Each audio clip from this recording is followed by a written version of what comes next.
to the world. Subscribe now to the Hot 97 YouTube channel. It's Ebro in the Morning with Laura Stiles and Rosenberg. Well, speaking of Michelle Obama, let's play a clip from her speech that had her trending last night from the Democratic National Convention. Which clip do you want, Laura? A president's words have the power to move markets. They can start wars or broker peace. They can summon our better angels or awaken our worst instincts. You simply cannot fake your way through this job. As I've said before, being president doesn't change who you are. It reveals who you are. Well, a presidential election can reveal who we are too. And 4 years ago, too many people chose to believe that their votes didn't matter. Maybe they were fed up. Maybe they thought the outcome wouldn't be close. Maybe the barriers felt too steep, whatever the reason. In the end, those choices sent someone to the Oval Office who lost the national popular vote by nearly 3 million votes. Can we hear the clip about why about how this is not the time to hold your vote? And if we want a chance to pursue any of these goals, any of these most basic requirements for a functioning society, we have to vote for Joe Biden in numbers that cannot be ignored. Because right now, folks who know they cannot win fair and square at the ballot box are doing everything they can to stop us from voting. They're closing down polling places in minority neighborhoods. They're purging voter rolls. They're sending people out to intimidate voters, and they're lying about the security of our ballots. These tactics are not new, but this is not the time to withhold our votes in protests or play games with candidates who have no chance of winning. We have got to vote like we did in 2008 and 2012. We've got to show up with the same level of passion and hope for Joe Biden. We've got to vote early, in person if we can. We've got to request our mail-in ballots right now and send them back immediately and follow up to make sure they're received, and then make sure our friends and families do the same.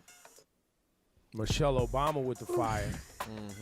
Rosenberg, you were so gassed off of it, you wanted to play the whole 18 minutes this morning. You wanted to stop everything and just play Michelle Obama talking. I mean, it was really, really, it was really awesome. I didn't watch Bernie yet, but I thought Michelle was really described why this is so important in this moment and why Joe Biden will be a great choice for president. It was nice. I feel like we on the left are so careful about ever seeming like we're inconsistent that we're almost over the top on how much we don't like Joe Biden. So it was sort of nice to hear someone who knows him well and worked closely to him to talk about how honestly decent a human being he is. Because we get caught up talking about he made mistakes here and 30 years ago he used to be this way and there's someone who said this because we don't want to seem like the Republicans who blindly love Trump. So we go so far to eat our own that we can't ever stop and be like, guys, say what you want. I'm not listening to the nonsense of they're all the same. Joe Biden's a decent man who's given his life to this country. And his children and lost his children, one of which who fought for this country. This is from a family of people who cared for this country and are actually guided by faith. They're not phonies who hold up Bibles in front of churches to look a certain way. These are actually real hardworking Americans who have cared about this country. And it was nice to be reminded of that by someone we all truly respect. Well said, Rosenberg. Oh, thank you. All right, now I got to go back and watch the whole thing, Rosenberg. Thank you. She was dope. You'll like it.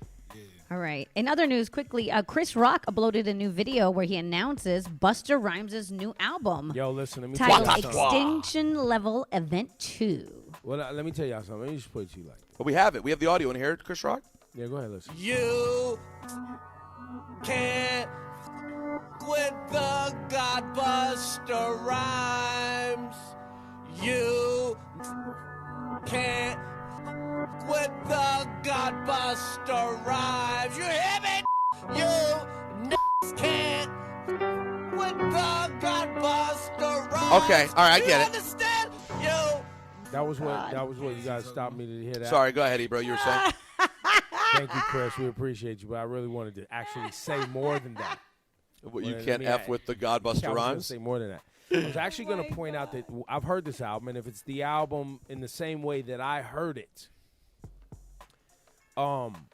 you will be reminded when you hear this album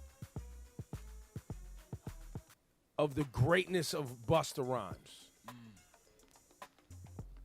I can't wait. I've been hearing about this for a long time. No, I spoke to Busta recently. I had a good conversation about the album. I have not. I know there have been listenings for it, and when people were still going to studios. Busta lives at the studio. Yeah. Hit Busta and say, "Yo, can I come listen to the album?" Ebro, I can't see Busta right now. Why? Busta is too huggy to see during COVID. I love Busta, but we'll talk so close. Maybe you could do a Zoom listen. I would do a Zoom listen. Yeah. But I can't wait. I cannot wait. The little pieces I've heard, the information I've heard, I'm psyched for ELE too. Well, and it's all, man, it's put together like a movie, which, you know, I know there's a lot of you lo-fi hip-hop fans, you know, you guys, and especially in the young audience, they're just not accustomed to hearing things at that magnitude. Right. Big. You know what I mean? Where it's big. It's big and elaborate, and, you know, it's a movie. And I don't want to ruin it, but the features are, I mean, man. Wow, okay, I'm excited.